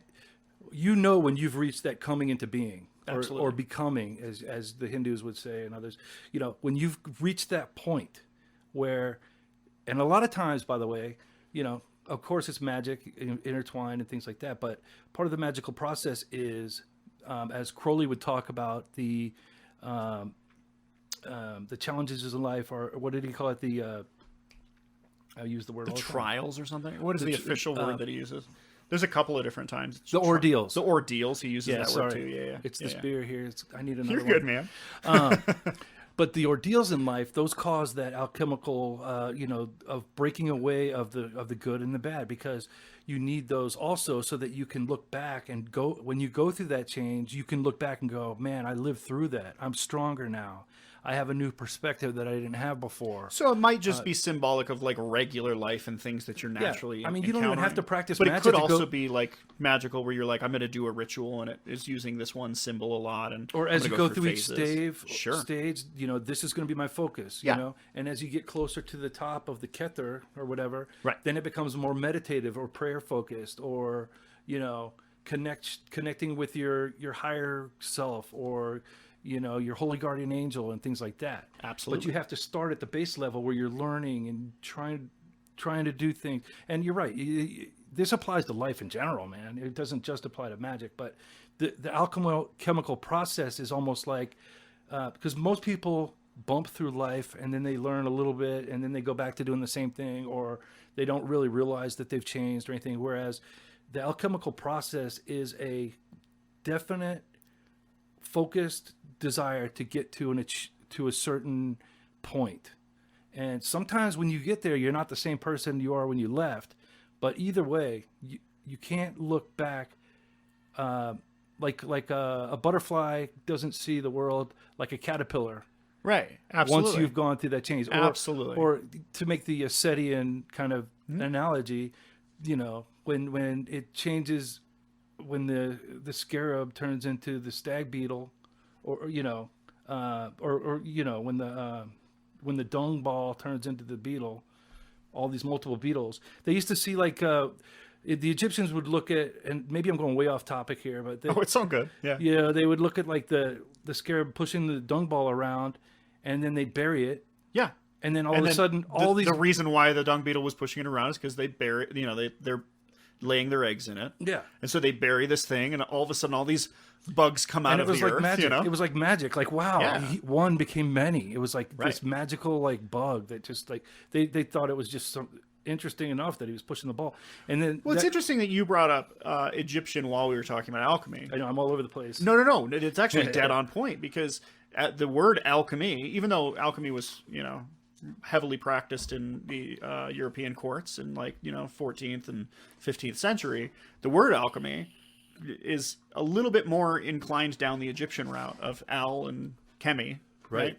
I think it's True. black art, if I remember correctly. Black to them was a color of fertility, because that's the soil that would come off of the Nile. And so it's really a reference towards some of their ideas on systems of change and cycles of life and those kind of things. And so I think you're dead on when you're talking about alchemy being this symbolic way of looking at things in that way. Now, you can use those symbols in magic, totally, but you could also just learn the symbols, observe your life, and be like, oh, hey, there is a little bit of a pattern here, and I have a little bit more meaning in my life by observing that pattern where I've been at, and I'm probably going to go through some of these changes again, find myself going into new cycles and new forms of myself, Yeah, it's interesting. I mean, if you wanted to look at it that way, I mean, you could look at Jung, and you could look at Ouspensky and Gurdjieff and things like that. Absolutely. They didn't actually so much focus on alchemy specifically, but they had a similar Jung process. played around with a lot of religious symbology Yeah. throughout his career, and alchemy was one of them. Yeah.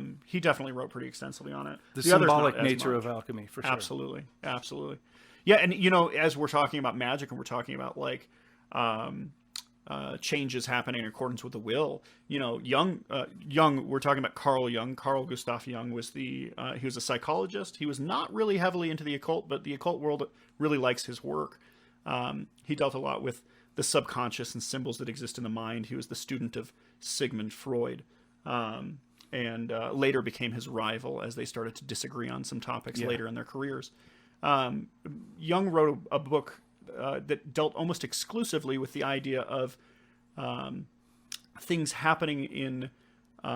He wrote about the I Ching, being this Chinese divination system where you throw down coins and you read the whatever comes up, and how there can be congruences to the will, that there can be things that happen that maybe you pull off of a random symbol like the coins, and that draws certain symbols up in the mind. And so a lot of his work did definitely hinge on the occult, but he kind of came at it from a different perspective. He wasn't looking at religion and finding these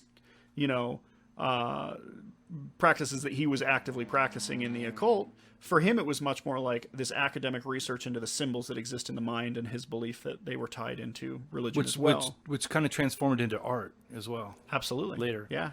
But it's funny that you mentioned that his I Ching studies, but similarly, I do the same thing with the tarot.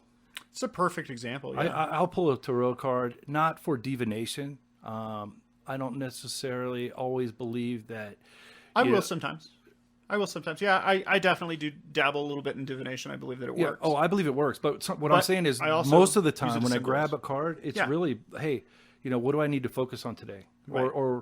It's I don't even necessarily think in those cases that the card is trying to tell me. It's that my mind is open, focused, and I'm looking for something in the card. Yeah. Maybe a lot of the cards have colors, or it's like a specific theme to look out for the day. And your mind can attach any kind of idea from the subconscious into that symbol that you draw a random card. You can look through that lens throughout your day, that telescope as you go about your life. And, pulling a different one every day can be a little of an interesting practice. I definitely think there's something to be said about divination functioning, but... No, and I do divination. I do a lot for other people more than for myself. Same. I want the surprises. Yeah, I like the surprises. I do. But see, that's where the surprise comes in with the card I pull. Is I'm looking more for like a synchronicity, right. Like see if I could guess what it was that I was seeing in the card that may transpire. Yeah. And if not, look, in my diary, I might make a note like, I didn't see this, but da da da, and then maybe a week or two later, it shows up, and I'm like, I'm glad I wrote that down. So keeping a magical diary, that's another thing to consider too. If you're going to start playing with the occult, is keep a record of what you're doing. For two reasons: for the ability to look back and see how much changed and how much it worked, and for the ability to disprove your own assumption that it worked. Right. So like keeping a record helps you to cut your own bullshit out and be like, oh no, I totally did this ritual and this didn't work. Maybe I should try something else, or maybe this is bullshit, or maybe I need to add this other perspective to it. And don't be afraid to be honest in there, because be critical of technically, yourself. I mean, unless you become a serial killer, nobody's going to read it except you. Unless you become a serial killer. Then it's going to end up. Please don't become a serial killer. Yeah, it's going to end up on some like FBI library shelf or something. Yeah, exactly. No, absolutely. There's also a symbolic set of change within the tarot, just like we were talking about the alchemic system having like sets and symbols and change and taking it from this one less pure thing into this more perfected thing. The trumps within the tarot, which is the major cards, so they're kind of like the super aces. There's like aces, but then there's cards above them if you were thinking about like a regular standard deck. They tell a story in a way. It's called the Fool's Journey, and basically you start off with this first card, and if you count them in order, there's the card of the Fool, and then the Fool encounters the second card, which is the Magician, and then there's this symbolic growth that ends with, at the very end of it, this enlightenment stage for the individual. And throughout that, there are hard times. There's cards that are negative and like, difficult for the Fool as he goes on this journey of growth. And there's, really happy cards where it's like, yeah, this was easy and just awesome, and it unfolded for you. And it's interesting to see this like cycle of change exist there too. And the way that you will find the Fool's Journey in your own life, there's definitely something to be said about being able to just look at your own life and say, oh, I've undergone the Fool's Journey several times throughout my life, and always led to this, deeper understanding, this more meaningful existence. So I would say that both alchemy and the tarot are perfect examples of what I mean when I say that we're using symbols in order to engage with the divine, right? And how it's adding meaning to my life. It's increasing the quality of my existence.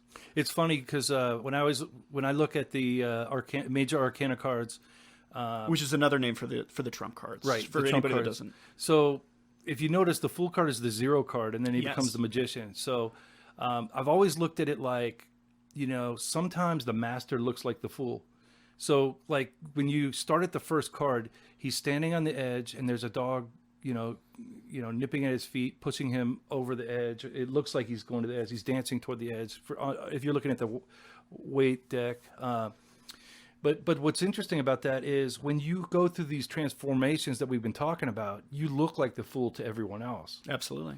And maybe you... And even yourself, when you look back, you're like, wasn't I a fucking idiot What back was then? I thinking? Yeah, absolutely.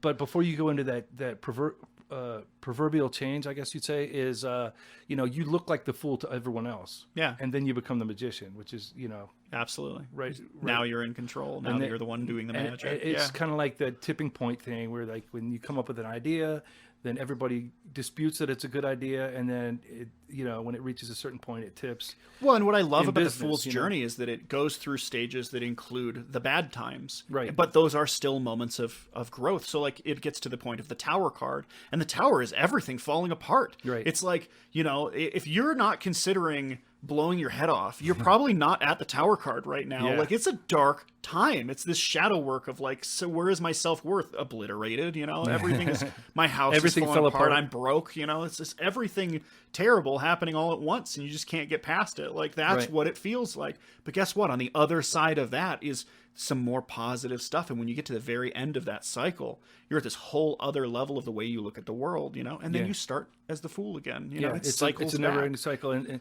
Yeah. the tower card to me is that ordeal we were talking about. Like, there's small ordeals, but there's always Right. something that if you live through it, you're going to be a totally changed person. Absolutely. Speaking of the tarot, there's also the 1 through the 10 card. That starts Yeah. at a really base level, and then it reaches a climax on those as well. There's a cycle in that as well. Crowley talked about like for example, the cup cards. Mm-hmm. They if you get all the way, if representative of the 10th card, I think the 8 is indolence, and then it keeps getting, you've got too much of a good thing at one point, like your emotions are overwhelmed. At 10, people think, oh, it's the 10 card, it's the best card. Really, it's not. You've got too much of a good thing, or too much of a, you want to, like, if you were to use the cards as like a meditative thing, focus on like the 5, get away from the 1, or, start at the 1 and work your way up to 5. And use it as a dial. If you start getting up into the 10, that means you're doing too many drugs. Or, you know what I mean? Or you're just like not doing that movie script you want to work on. Well, it's like or too whatever. much of anything, no matter how good it is, can consume you. So I've always looked at when I was younger, I used to look at the look forward to, like, when I would do divination for myself, like, oh man, I hope I get like a 10 of cups, because I thought that was really good until I got the Crowley deck, the Thoth deck, whatever you want to call it. And I started reading his Book of Thoth, and it was like, okay, dude, this... Which is a book that just kind of coincides with his version of the deck. So Right, it it just kinda breaks it down. Breaks down each card individually and some of those kind of things. The symbols that he intended to have painted. But he made a really good point that, too much of anything... Well, think about how many people on Wall Street, that are like these successful businessmen, commit suicide. Like, too much money is not the answer to all of your... Well, yeah, because they spent their whole desires. life chasing dollars. Exactly. And then they got them, and then It doesn't matter how... I'm not saying, give up all your money on the street corner. Like, having some money is good for you, right? It allows you to do your will. But having too much of it does not make you happier. And a lot of people kill themselves in that situation. So I think no matter how positive something is, you can have too much of it. Absolutely. Yep. Yeah. Okay, so we talked about tarot. You mentioned the Tree of Life a couple times, and you also used the word Kabbalah. There are going to be people who knew that you were talking about the same thing in both those situations, and people who didn't. Yeah. So what the fuck is that? What is the Kabbalah? The Kabbalah is... Man, there's so many ways to look at it. Well, just on the very surface level, I would say if a Jewish mysticism system of organizing some kind of information. Right. And the occult often tries to organize everything into it. It kind of becomes like a filing cabinet of all the different ideas. And it finds its way in many occult practices. There is, it is a system of symbols and letters based on, Hebrew letters and numbers. Really complicated. There's a really good book by Duquette called Chicken Kabbalah, I think it is. It's, if you want to look into that. I'm not getting any money to mention that, but it's a pretty good book to check out, especially if you're just wanting to dive in. But yep, Duquette's work is pretty fantastic. He does a really good job at taking the complex and breaking it down for the layman. Absolutely. So if you're somebody that's been around for 20 years, you can still probably find something of value there. But if you're somebody on day one, you won't be overwhelmed. And I think that's one of the things that Crowley really failed at is like everything that he wrote was written at the college level. And so if you're on day one, you will find yourself overwhelmed from time to time.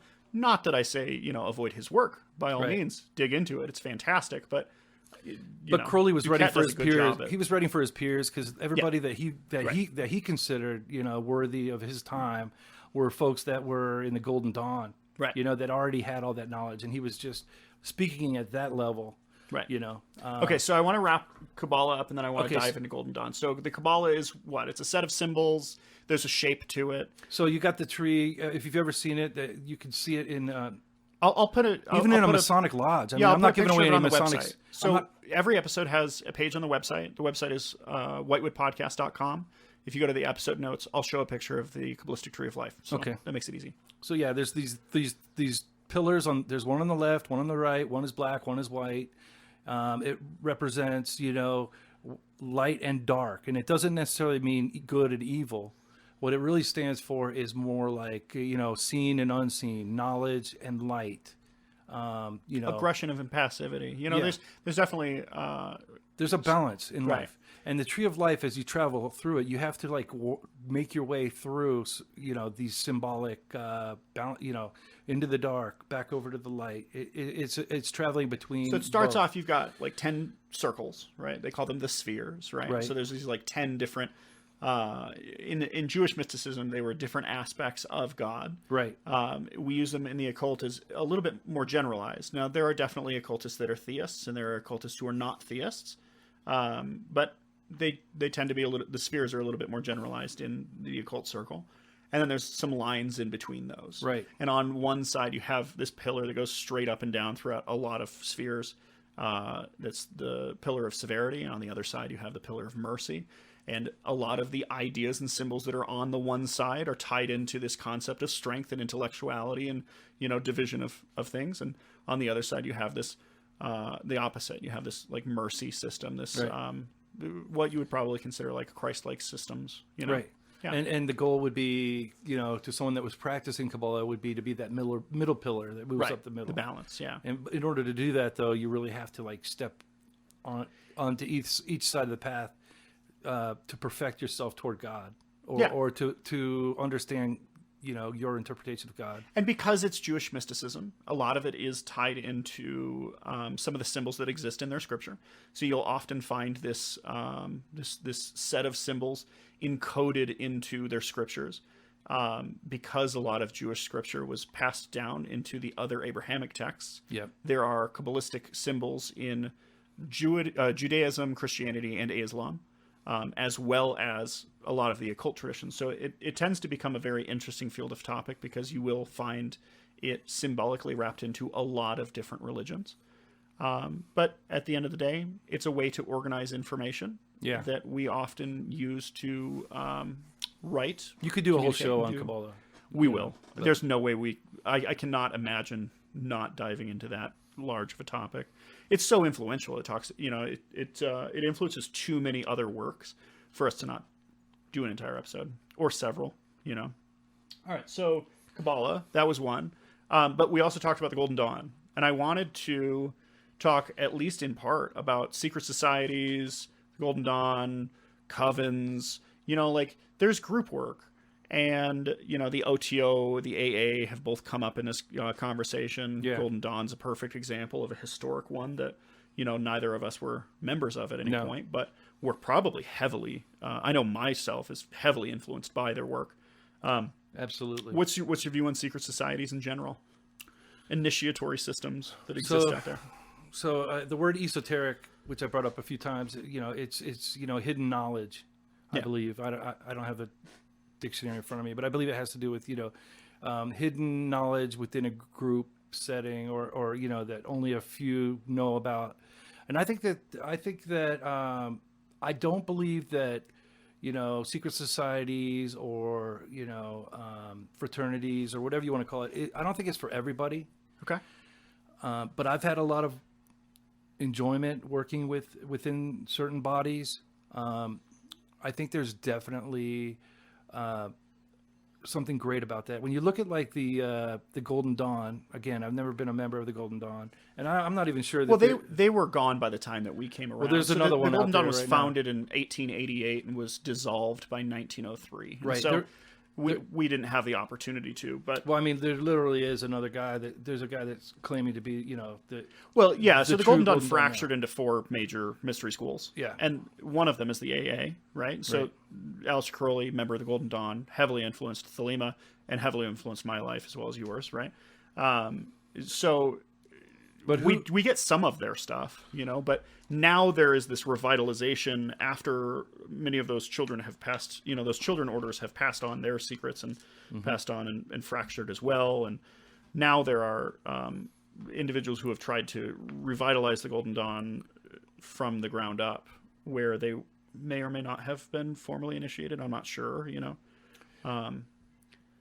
Yeah, the modern Golden Dawn, the Hermetic Order of the Golden Dawn is what they're currently called, Right. is not the same organization as Like the Regardi. the original Golden Dawn in the 1888. Yeah, so yes, to all that. With that said, I mean, there is a new version, like you were saying, and actually, who is the secret chiefs looking after out of those groups? Right. But to answer your question about, Well, I think the current head of their order is the Cicero family, right? Am I right? I don't know. I'm not really sure. I could be completely wrong, completely off base. That is something way deep in the back of my mind, and I don't have it in front of me. Let's go with the Rosicrucians too. They think they have some secret chiefs also. Okay, so Rosicrucians, that's a perfect example. So let's just list off a couple so we have an idea of like what secret societies. Well, are I out wouldn't call Freemasonry secret society. They're definitely, they there. don't.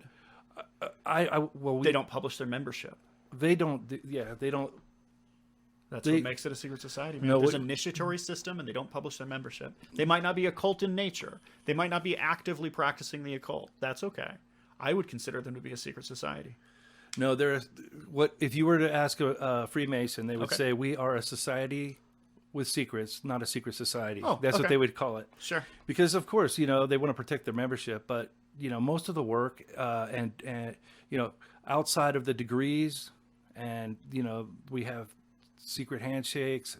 We, as in, yeah, I'm a Mason, but since I've already let the cat out of the bag, but there's handshakes. There is handshakes. There's secret words. There's actual rituals that we do, and it's it is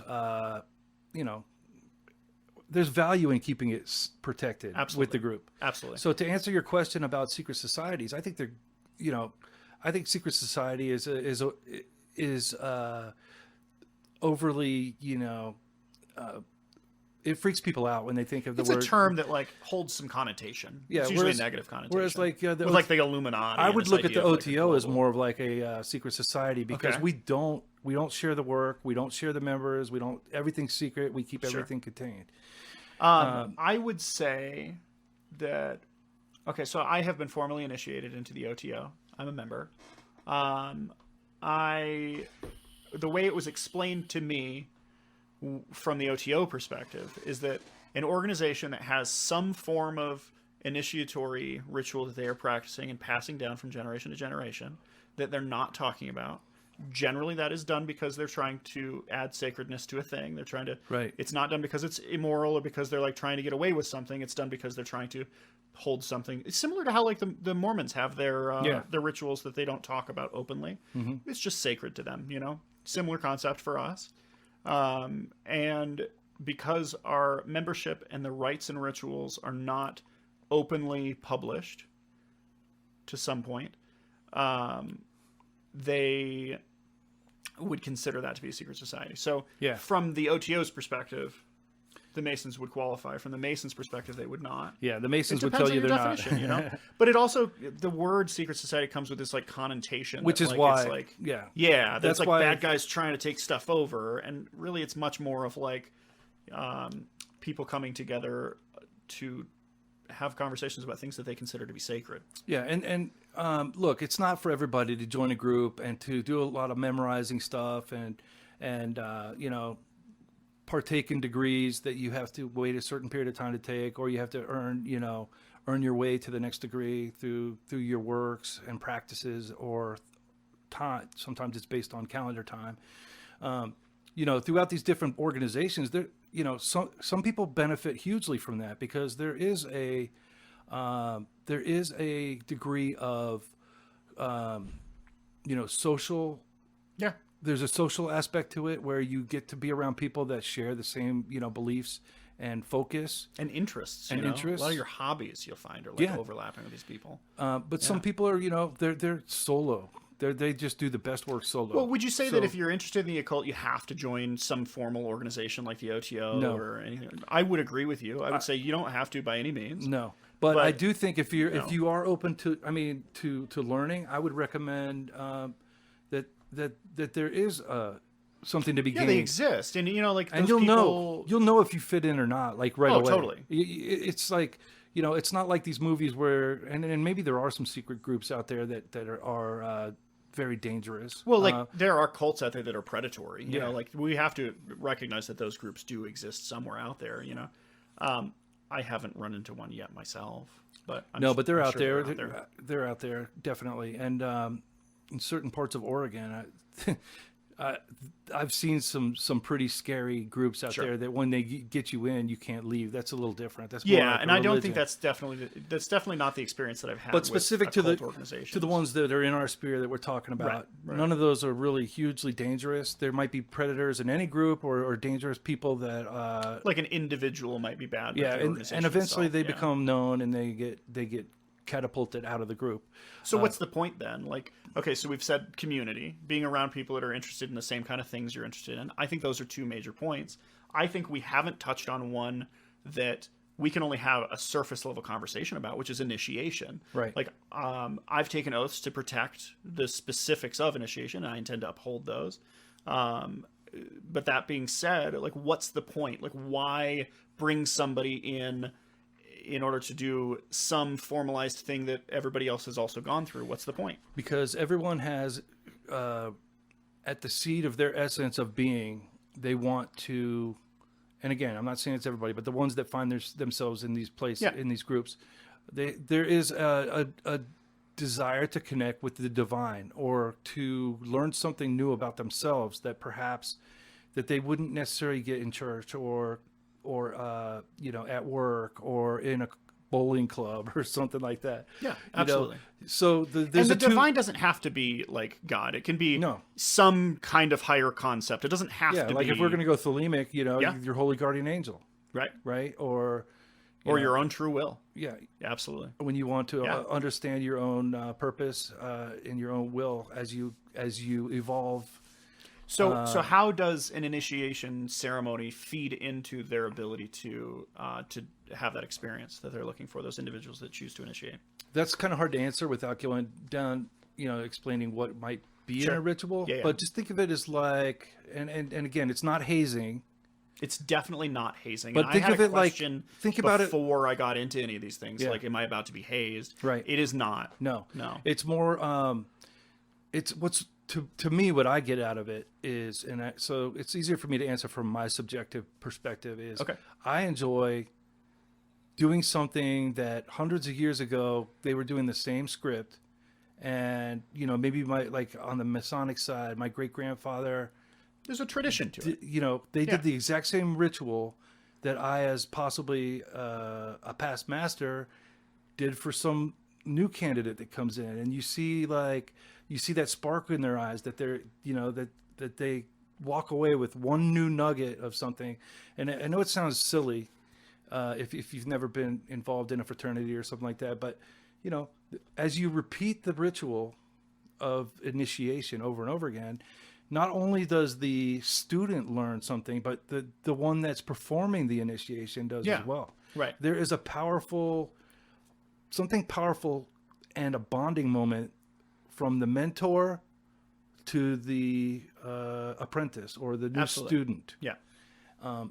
And it's always you always learn something new every time you do it. Or I think it's a powerful transformative experience, and it's hard to for explain. everybody involved. Yeah, it's really hard for me to explain. Especially because we're specifically trying to have a conversation about something without having a conversation about it. Yeah. So I know that there's some of that aspect Right. where we're purposefully choosing to avoid certain topics, but I would say that there's value in it, right? The actual process of initiation. There's something of value that we keep secret, not because it's bad, but because we want to hold something sacred as sacred, kind of protect guard the temple kind of thing. But also being a member of a group, being formally brought into a group, formally, there's a ceremony that, you go through that we're like, hey, you're part of the group now. Kind of helps to form the bond of brotherhood, sisterhood, with those individuals. And then you soon find that the reason that they got involved in that in the first place was because they were interested in some of the same kinds of things that you're interested in. Exactly. And then once you go through that transition of initiation, then you feel like your walls you can strip those walls away. Yeah. You can be your true self a little more than Right. maybe you were when you started. And you can grow a lot from that. But you can also go through like an initiatory journey on your own. Absolutely. There's absolutely something to be said for that, for self-initiation. Like I know for a fact, you know, I've seen people that joined the fraternities and stayed longer than they should have, and they harm themselves mentally. It's not for everybody, and I'm not saying harm themselves mentally to the extreme where they were, you know, harmed themselves forever, but just that, you know, you'll know if you you know, most of these groups, you have to approach them. They're not. For the first red flag is if they're trying to recruit you specifically. Yeah, I've almost always found that the ones that are non-toxic are the ones that are like, I'm not even going to tell you how you join. Like, if you show up and you go, hey, how do I become a member? Oh, that was step one, is for you to show up and ask me directly. But if they're like, you're at a bar and some weird creepy guy comes up to you and he's like, hey, do you want to join the Illuminati Order of Awesome UFOists? Like, probably not a good sign. Right. But there's a lot of shit you could do, you know, yourself. I mean, there's, I mean, you could literally get, you know. But you miss out on the community. That's the one thing, is you will miss out on the experience of growth that you can get from being in a room with someone who's interested in the same things as you, but has been doing it for 50 years longer than you. Because that guy could very well, or girl, you know, could very well suggest something that really helped him at that stage. Yeah, hell yeah. I mean, you know, either like a daily practice or a book. Oh, yeah. You know, hey, this book doesn't come up a lot in a Google search, but I know you were interested in this topic. Why don't you go, you know, if you want to, you could check out this thing. Because you and I could really go through, we could, like, on the fly, if somebody had a specific interest, we could, I could name 50. Name a few books that they could look at. So absolutely. And the reason why I can name 50 is because someone did that for me. It's definitely not that, like, you know, I was immediately better at this. It's that I've spent a couple years in this circle, and someone who spent more time than me helped me out. And that's something that you get from a community, is like communal growth, where I'm interested in your growth simply because we're bonded by this fraternal bond. Yeah, and the best groups I belong to are the ones that it's about quality over quantity. Yeah, we're not just trying to, like, recruit, knock on doors, and, you know, get people to join and stuff like that. You know, if our numbers drop, that's fine, as long as the people that are dedicated to the great work are part of it. Then you know, it stays afloat, I guess. So, all right, so we've talked about the positive. We've also made a very important statement, which is you can do this without, and you can find positivity. You do not have to be a member of a group. What is a good warning sign, or a couple of warning signs, that something that you're involved in that's group work might not be something that's beneficial for you? I would, number one, say that you can feel it. Oh. If you start to feel like somebody is bossing you around, or making you feel like you don't have a lot of self-worth, or they're trying to control how you go about your spirituality, I would say that that's a pretty good warning sign for me. Yeah, and I would say, you know, when you go through an initiation, for example, because a lot of them they push you through the first initiation. Yeah. And a healthy example, I'll go back to what's negative, what would be a red flag, but would be something that by the end of the ritual, you're feeling like, you know, that you have new questions or some thoughts that you had answered from yourself. There's nothing actually pushing you toward, this is how you should feel. This is how you should be. You know, yeah, they're not. And the red flags, they're not directing it. They're just offering an opportunity for you to kind of discover some of those ideas for yourself. Correct. That's and positive. And when I lived in LA, there was a lot more cults and groups, and you know, some that I thought were freaking weird as fuck. But you know, generally the ones that gave me the red flags was the ones that said that they had the true answer. Yeah. That they knew, you know, what you needed to do to deconstruct your life and, you know, be a better person. Nobody can give you those answers. You can only discover them for yourselves. So when you have somebody, but they're in you. I want to make clear for a lot of people that it's not that we're like trying to just hang you out to dry, and it's like you can only discover yourself because you're not good at. No, that you can discover them for yourself. They are in you. We just kind of give you the tools. Absolutely. We put the circumstance in front of you. Right. Hopefully. And we kind of like direct your attention to something that you could focus on to better yourself in a certain way. Absolutely. Whereas other places are like, you know, you need to do this, you need to do A, B, C, D. You should be ashamed of yourself. Anytime they tell you to feel guilty for who you are or what you're doing in your own life, trying to break you away from I've seen groups where they try to break up your relationships, right, and things like that. Those are But red that's flags. those are definite red flags because that's not the kind of experience that I'm seeing in the positive groups. You know, No, that- but you were talking about red flags. no, I'm throwing absolutely. them out No, there. that's what I'm saying is I'm agreeing with you 100% because like I find that the people around me are building me up. Yeah. They are not trying to strip me down and humiliate me and gain, tricks against me. They're trying to encourage my own growth, however I define that. So a couple other red flags. One, they, like in the organizations I've been part of, it's like, hey, I've learned all I can learn here. For example, I want to go. Be safe, be on your way. Yeah, I want Where you to do well. In The your red life, flag yeah. groups are the ones that say You're not allowed to you leave. can't leave. Yeah, exactly. There's these cults, like I was saying in Oregon. There's a couple that I knew of where this young lady that I knew, they wouldn't let her leave. There cut are her off all her literal help communications. groups that exist. I will pin some of them to the show. Yeah, not if a you bad are idea. finding yourself in a situation where you're having trouble leaving, there are resources available to you to get out, and hopefully, you can get in contact with them, and that's definitely a thing. That's a very real danger. Is that some people do find themselves in situations that are not like what we're describing. So So not everything with initiation is good, but my experiences with initiation. But you need to be positive. I would say if you're going to practice occult, and this maybe wraps it up. I don't know how long we've been talking, but yeah, if you want to wrap it up, if you're talking about like practicing of the occult, you have to be courageous. Even if you're going to be doing stuff on your own, you have to be willing to, push yourself to explore new things that you haven't done before, and find your own limits. Right. Several of the greats will suggest that you do things that are going to kind of challenge where you think your limits are. You might find that you are a lot more powerful of an individual than you think. Yeah. Yeah. So if you buy a book, one thing I see from a lot of occultists, they collect them, but they don't use them, or they don't experiment with them. Buy them all, but read them. And try some of the exercises in them. Yeah, totally. I mean, there's a lot of armchair magicians that know everything, and they can tell you what every single sentence in a book that they love, but probably haven't done the work. So don't be afraid to make mistakes. It's another thing. I say we close it out, but we address that thing that you just said just before we do it. Okay. So you talked about practicing. Right? What does that look like? What is it? What is a practice that an individual might find themselves doing on a regular basis? Whether that's ritual, whether that's contemplation, meditation, prayer. What does that look like in contrast to the armchair magician that's just academically trying to memorize as many things as possible so that he's an interesting person in the room? What does it look like when an individual is practicing?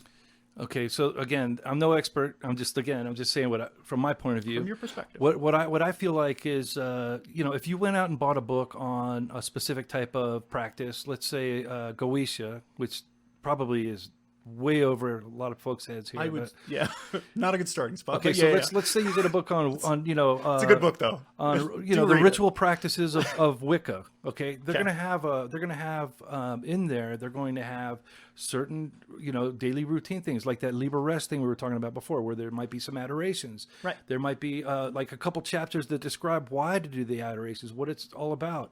Or like maybe banishings, maybe a regular, maybe not just banishings when there's something that you feel threatened by, but maybe just banishings on a regular basis in order to, kind of attune yourself with that. So I would say those are, absolutely. Most of these books, even Crowley, who's very complicated and hard to understand, in the early stages, but there's lots of different, from beginner to expert.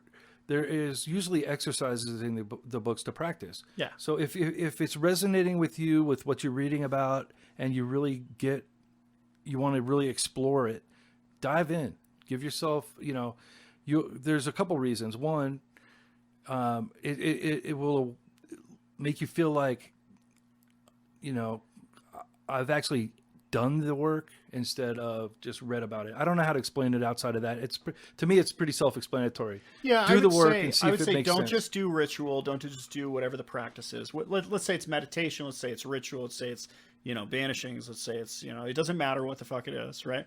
Don't just do it when you want something. Do it regularly. Right. So if you're just starting out and you're struggling to build a habit and maybe every single day is hard for you, that's okay. When I first started out, once a week was a lot for me. It was very frequent, There are times in my life where I find it's much easier for myself to do a regular ritual, and maybe I'm doing it twice a day. You know, there are times where I might go through a slump and I might do it, you know, once a week, maybe. But just regularly doing something helps you to build a relationship with that set of symbols, that set of energy. And I think that regularly doing it, whatever it is, whether that's just an adoration to the sun, whether that's I'm just going to, maybe I have a Wiccan altar and I'm just going to light the candles every single day and just, you know, have some kind of a connection that I try to get to the divine, whatever the practice is, do it often. Yeah. You know, and don't be surprised if that builds on itself. If when you start off, you might just barely have any effects, and after a year's worth of doing it every day, you're like, this is overwhelmingly potent. But at the same time, you know, don't be afraid to say this isn't for me, because there's a lot of occult books that I got where I made it about halfway through, and you know, I just couldn't. You know, okay, here's an example. Christopher Hyatt. I love his work. I love to read his work. Is he the one that did Psychopath? Yourself? He did, Undoing Yourself. Undoing Yourself and Energized Meditation. Psychopath Bible. I've read his book. I made it like halfway through Psychopath Bible. I said, okay. De-energizing Yourself I thought was fantastic. However, they're very extreme. Undoing Yourself. I didn't do them. Yeah. But what I mean from is, a standpoint of like understanding, I thought but that probably really works for some people. Totally, you know? absolutely. And what works for me might not work for you. So find what works for you.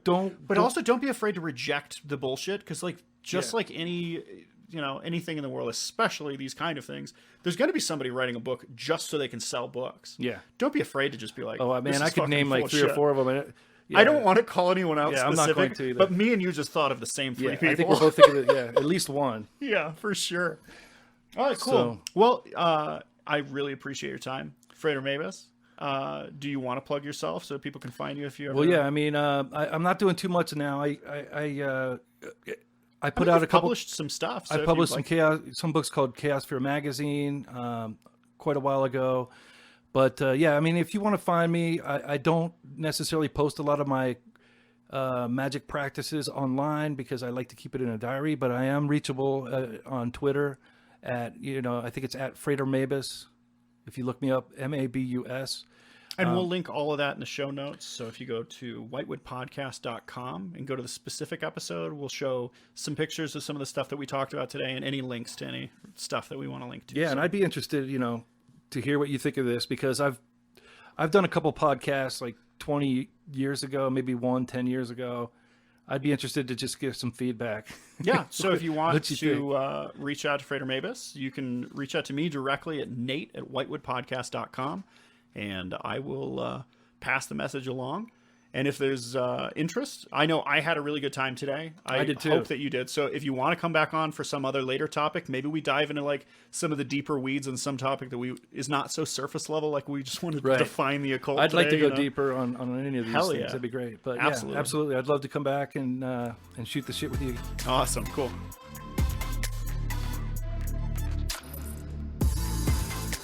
Thanks for listening to the Whitewood Podcast. This show is made possible by our Patreon members. You can find us on Twitter at Whitewood Show and on Facebook at Whitewood Podcast. For links to all our social media and information about our Patreon, visit us at whitewoodpodcast.com.